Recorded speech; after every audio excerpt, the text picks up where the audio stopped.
My name is Glenn Goldberg, and we're in what's called East Williamsburg, which is Brooklyn, New York, a little bit outside of the main Williamsburg section in the industrial end of things. The thing I love most about the studio is very quiet and private for the most part. Once I get inside the door and close it, it's a very sort of solitary, peaceful situation. I was born in the Bronx, raised in the Bronx, public school kid.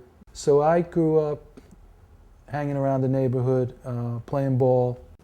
I was never really taken to the museums or to galleries. My parents split up when I was an adolescent, which was rough. So I had some needs emotionally that I think art became a place that could fulfill them, like a place where I could rebuild or build anew a world that was mine. Other than teaching or family, I'm in the studio pretty much as a rule. Roughly four, on a lesser week, 3.5 days to 4.5 days a week. It's a lot of studio time.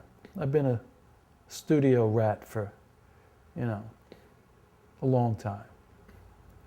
My tools often are a bucket of water, brushes, water-based paints, anything from ink to watercolor, gouache, acrylic, gesso, and then a surface to put it down on. I don't plan out a painting, but feel experienced enough in the area that I'm working in to simply begin and intuit my way through it. There are a handful of players that are in the work that have been there for some time. There might be a couple of others, but basically there's a bird, there's what I call an energy form, and then there's a tree, or a beanstalk, or a flower. What's happened, given those players over the years, has been some attempt to try to paint paradise or bliss, but in that process I also found myself painting what goes on. And by that I mean, for example, like birds attacking an unlike bird. The birds are stand-ins for people, in my mind. The sky exists as a clear sort of metaphor for trying to go up. Some people could construe that religiously. For me, it's not necessarily religious. The paintings have a lot to do with human issues, right? What we all go through, what we're all faced with. So often the bird will be put in a position where it's hovering, possibly heading towards its own demise, possibly about to uplift itself.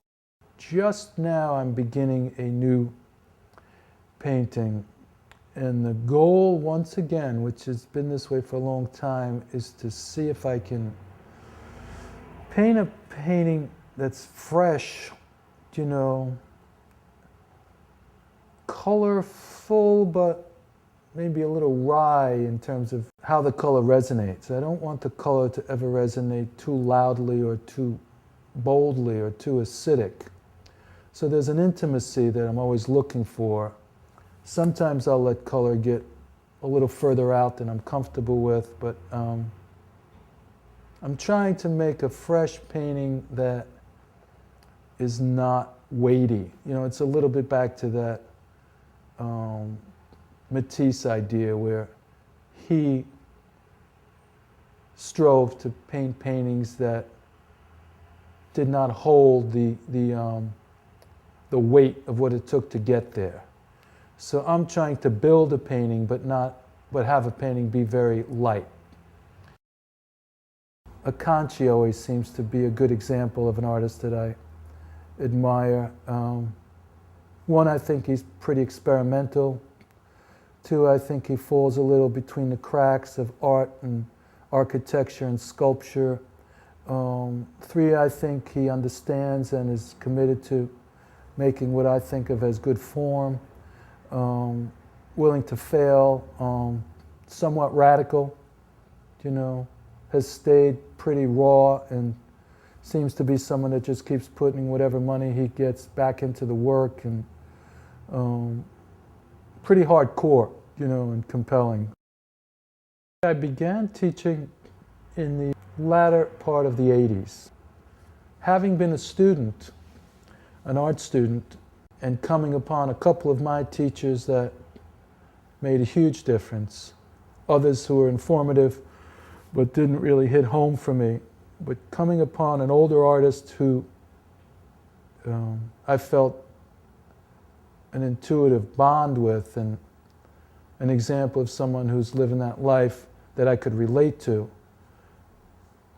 was huge. And I guess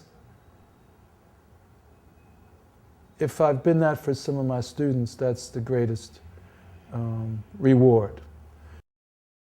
The one thing that I've found is that there's no replacement for experience.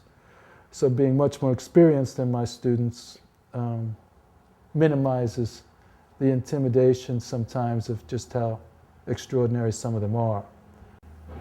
I see it as an opportunity to actually assist a young artist grow into themselves. That's for me the most exciting thing.